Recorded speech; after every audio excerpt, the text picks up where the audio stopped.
Welcome to The Wandering Drew. I am Drew. Today I will be doing a recap of my hike on the Florida Trail portion in the Ocala National Forest.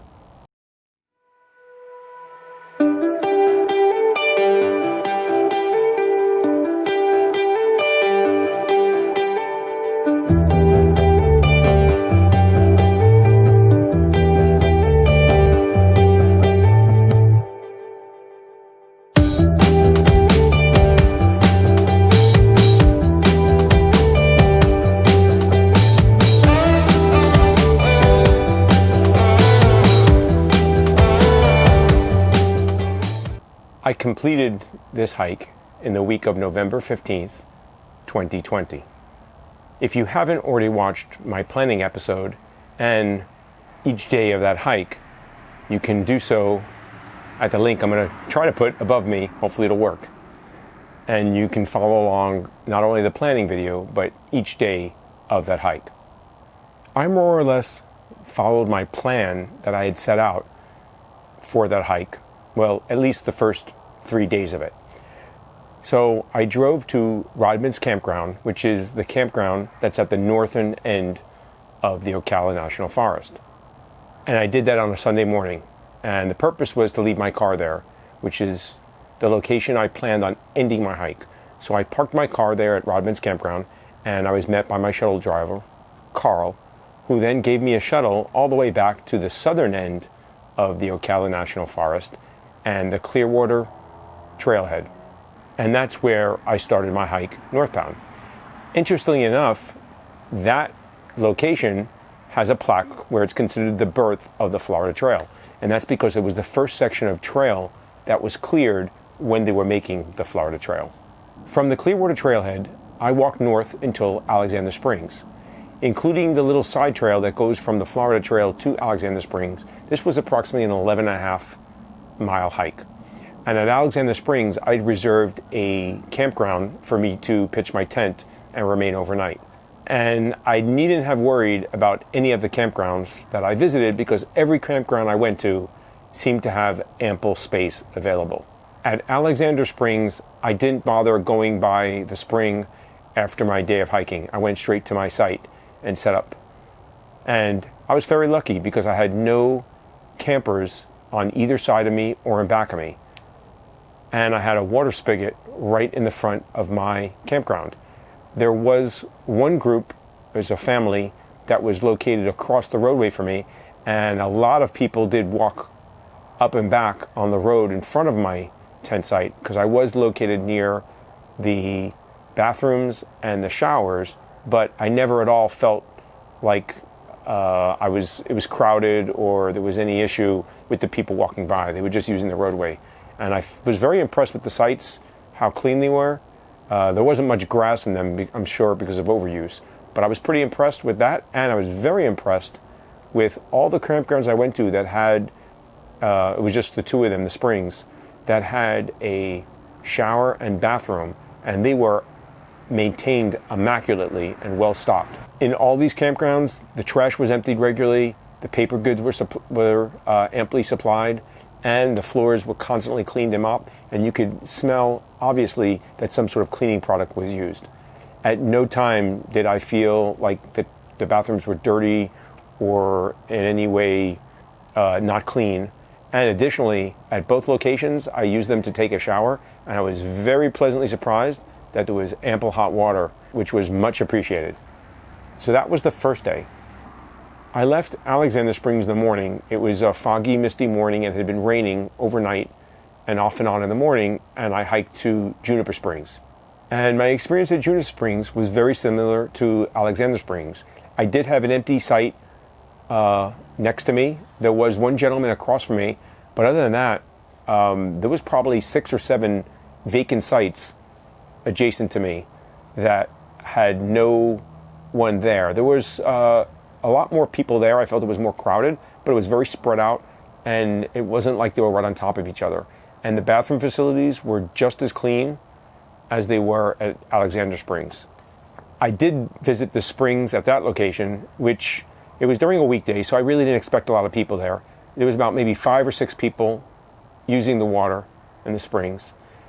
Additionally, I constantly noticed staff going through the bathroom facilities and through the campground, picking up garbage, maintaining the cleanliness of the site. I was very impressed with that. The person at the gate, I believe her name was Melissa, that I checked in, was very, very helpful and informative of both the spring and some other campgrounds in the area and the trail. She kept showing me maps when she found out that I was a hiker and that I had walked there from Clearwater, and I was planning on going to Rodman's campground. That site was a little cheaper because I purchased my site directly at the gate, and I did not use the online registration and reservation system, which charges you a little fee. So it was a little bit more reasonable. The only thing that I would have wished for the spring is that they would have had some concessions, because I was really craving a soda for some reason after walking 2 days, and they didn't even have a soda machine or a vending machine of any kind. And I'm not sure if, I know there's a restaurant there, but it was closed, but it's not closed due to COVID. It's actually closed due to the fact that they had changed vendor, and I don't believe, maybe because of COVID, that the new vendor had opened up yet. The next day, when I left Juniper Springs and was hiking to my next campsite, I had what for me was the highlight of the trip. And if you watch that video, you'll see that while walking, a young buck came running toward me on the trail, and amazingly, I managed to get my cell phone out and actually get video of him before he totally ran away. But that was pretty impressive. It was unsurprising, considering that I'm walking around making a lot of noise, and I don't think I was huffing and puffing, but I was definitely making noise while going up the trail. So I was surprised at that. And just like most stuff, the video does not do, I think, justice to what the real experience was. It was much more memorable, obviously, for me, and it was much more, I think, visually beautiful in person. From there, I continued my hike to the Hopkins Prairie Campground, which is a very primitive site. And primitive, I mean, there's nothing really there. There's no amenities. There is a vault or pit toilet there, and there was a pump which had water, which, if you watch my video on that day, has a very clear metallic taste and had some clear sediment inside of it. The water was yellow. My filter did a good job of cleaning up the yellow, but not the taste. One of the things that I did like about that campsite was not only its remoteness, but it had garbage cans for me to empty out whatever trash I was carrying so I could lighten my load a little bit. And I had a very quiet, remote site. A couple of more people showed up later that evening, but it was a very, very well spaced out campsite. People were not right on top of you. You had ample room and privacy, and there was a lot of shade there. And what I was really amazed at this whole trip, no bugs really. Except for the first day by Clearwater, while walking, I had no basically dealings with, I didn't worry about mosquitoes or other bugs flying around. There really were none. And it did drop in temperature. It was a little chilly, but I was really surprised at that because I had prepared for obviously mosquitoes or some sort of flying insects or bugs, and I really had no need to. And that night, I also had another surprise. I was laying in my tent, and for some reason, I honestly can't explain it, I had this feeling that I should look outside. And when I looked outside, I saw what looked like a red flare in the distance going up in the air. I thought someone was actually firing a flare gun. Maybe they had trouble or were in distress. Far off in the distance, I mean, clearly very far away. But as I continued to watch this flare, it just kept going up and up and up. And, you know, I realized very quickly, I took out a map and everything, and I realized that I was actually facing to the southeast, which I was totally wrong in my directions. But I was facing to the southeast, which is the direction of the Kennedy Space Center. And that was the launching of a rocket that was going up into space. So I was able to see, I took a video, but it doesn't look like it. It looks like a little tiny red dot going up in the sky as it just went higher and higher. But that was, you know, pretty nice for me to see. Didn't expect it at all. It was about 7:30 at night. And I just remember for some reason I decided to look outside. I felt this urge to look outside, like something was going on. So that was a pleasant surprise. I had no idea. It took me about 15-20 minutes to confirm that that was actually a spaceship launching, because I didn't have any, I had very poor internet service there. That's another location about that site, very poor service, whereas the other two springs, sometimes service was intermittent, but if you walked around, you could usually get service. The next day was where I began to deviate from my plan. I had planned, and I did actually hike to the 88 store, which is a well-known stop on the trail. And I got there early, they weren't open. And I waited a little bit, I took a break, I was able to get water. They have a spigot and a plug that they leave available for the use of hikers, which is greatly appreciated. They're very supportive of hikers, and it's very nice for them to do this. They do not have to do this. However, I was a little disappointed after waiting all that time when they finally opened up, and I spoke to the lady that worked there, that they really had no food. There was a restaurant supposedly there, and there was an advertisement I had saw along the roadway later on, actually I saw it, that advertises, burgers and things like that there. And I've seen other videos of hikers going there, but I guess that was all pre-COVID, and whatever, the restaurant wasn't open and it was closed down.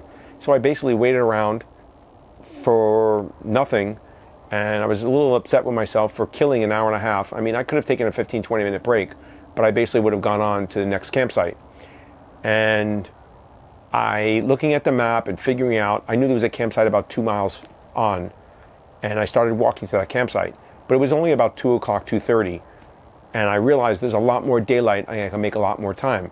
I had about 10 and a half miles or so to make it to, or maybe a little bit more, but to make it to where Rodman's campground is in my car. And I really didn't feel like walking that much. It means I would have night hiked, and I'm not afraid to night hike. I will gladly do it, but I didn't want to run into a bear, and I had other plans that I didn't need to be anywhere till the following day, and I just didn't want to walk that much distance. I'd already done pretty much, by the time I finished getting to where I finally stopped, it was already a 21-mile day, and I really didn't feel like doing a 31-mile day.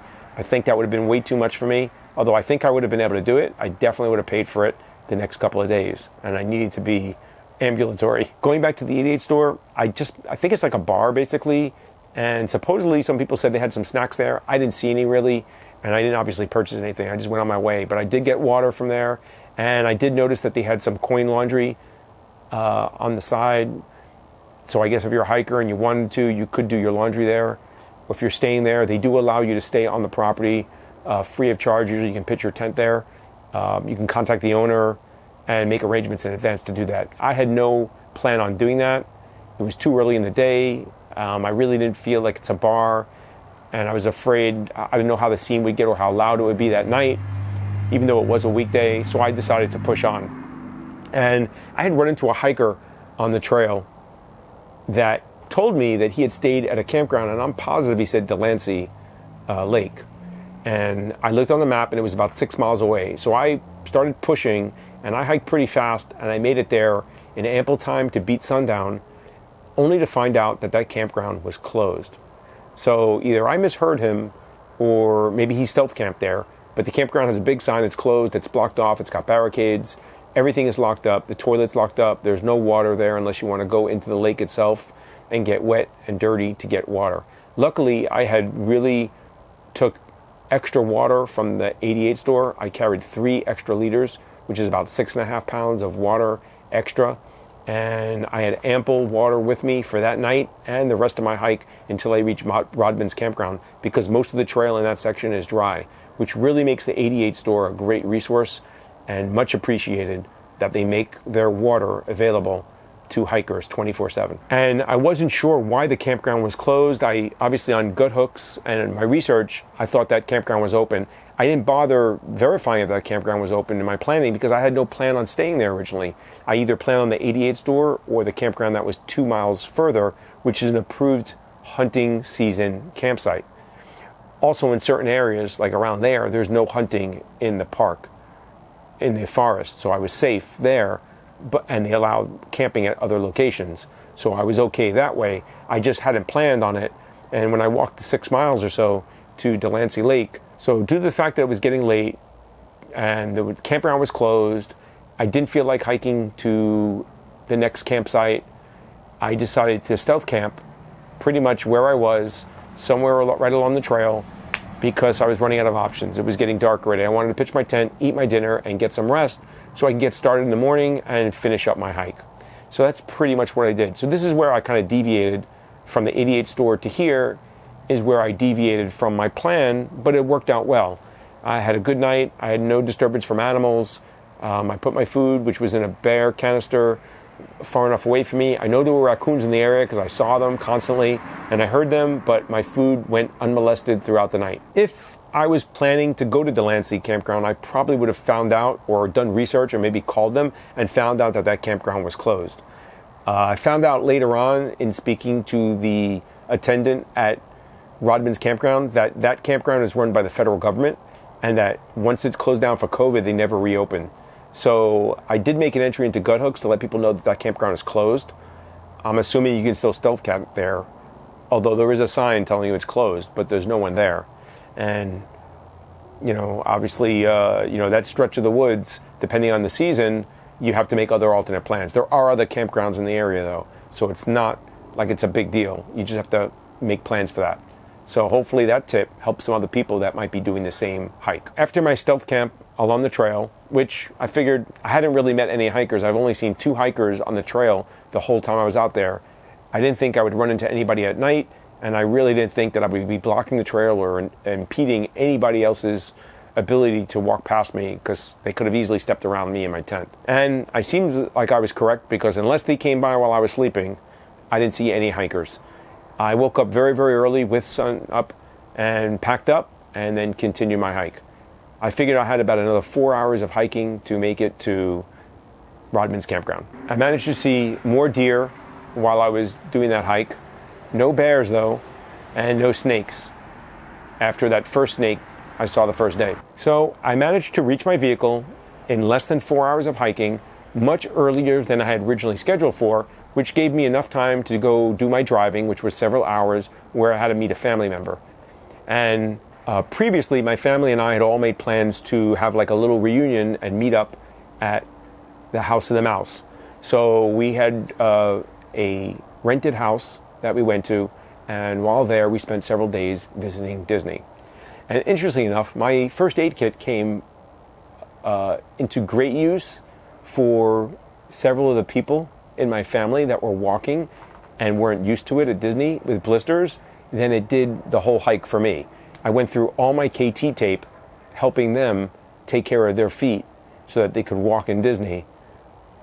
And I had no blisters except for that one from my hike. So while it was nice to get outside and hike, and it was nice to have time with family, sadly, that came to an end and I had to return to work. I enjoyed this trip. It was good to get out, get my legs in some sort of shape. The trail is easily hiked. It's very navigable. You could do it without a map, although I would never recommend anyone to go out without some sort of map or some sort of way of navigation. That gentleman that I ran into had no maps with him. There were a lot of lessons there, as I said, and I'm not, insulting him or, say anything, but I would say that planning on his part, at least I know for me, would be a lot better. And I think he would have done a lot better to have done a little bit more planning, at least plan on taking a map of some sort, even if you printed something off the internet so you had a general idea of where you're going. He had passed the location he was going for, and he obviously was a little bit confused about where he was, where he stayed, and how long he had been hiking. And I feel that this portion of the trail could easily be done by probably 99% of the people. There was only like 2 or 3 places that someone with maybe limited mobility might have had trouble with, but with assistance or even avoiding those sections, you could easily hike this portion. There were a couple of places that probably needed some maintenance, but they were easy to get around too. There were some trees that were falling down, deadfalls that were blocking the trail, but you could walk around it. It wasn't that hard. There was about 7 sections, maybe 6 or 7 sections, mostly on the first day that were wet, forced me to get your shoes wet and your feet wet because they were muddy and swampy. Other than that, I would say you really didn't have to worry about all. The second day, maybe 1 or 2 sections where you'd step into something and you would get wet. You probably could have avoided them if you really wanted to, or you could take your shoes off, probably walk through something and then put them back on. But I just walked through it. Once your feet are wet, you really don't care. And to me, it wasn't that big of a deal. But I don't think this is a very difficult portion of trail. And I think even anybody that's able to walk can do this trail. Obviously, you can divide this trail up numerous ways. You can decide to hike it from, even from campground to campground. The Springs would be an excellent hike because you have amenities. If it's someone that, you don't want to go pooping in the woods and you like to have water and hot showers, you could easily make arrangements to do that. I never really used my filter to get water. I used it to filter water that I had was, from a pump or from the well. So I feel that would really be a very good beginner hike as well, because you could hike from spring to spring, at least the first two, and maybe even go into Salt Springs on the third day, which is a little bit shorter than where I went to. And you have all the amenities. As a matter of fact, at some of the places like Salt Springs, you would have access to not only a campground, but a vehicle being picked up, a resupply. You could have access to hotels, if you didn't want to stay in a campground or a tent, and obviously ample access to all types of food. So you could do this very easily as a 1 or 2 day hike, just go from one spring to another, and then you'd have, hot showers and bathrooms, and it might be a good introduction for someone just getting into hiking as well. Where the northern part of the forest, I think, is a little bit more primitive in the campgrounds that are available, and they're wider apart, so you need to plan a little better. I recorded and edited all the video that I used in my travels on the trail using my cell phone, which I think I've gotten a little better with. Unfortunately, I wasn't able to upload each day like I had originally planned on doing. I realized that wasn't really feasible because I didn't have service in the park a lot. But I'm hoping to do that with my next trip on the Panasonic Trail. I do have to visit my carrier though and make sure, because I don't have enough data in order to do that. But it did show me that it's possible to do, and with a little bit of effort and planning, it's something that I can do. That's it. That's my recap. Thank you for joining me. I appreciate you taking time out of your day to watch this video. If you like what I'm doing, please click the like button. Leave a comment below if you have a question about this portion of the trail or anything I did or anything I've discussed. And if you feel so inclined, please hit the subscribe button. Once again, thank you so much for taking time out of your day to watch these videos. Till we meet again.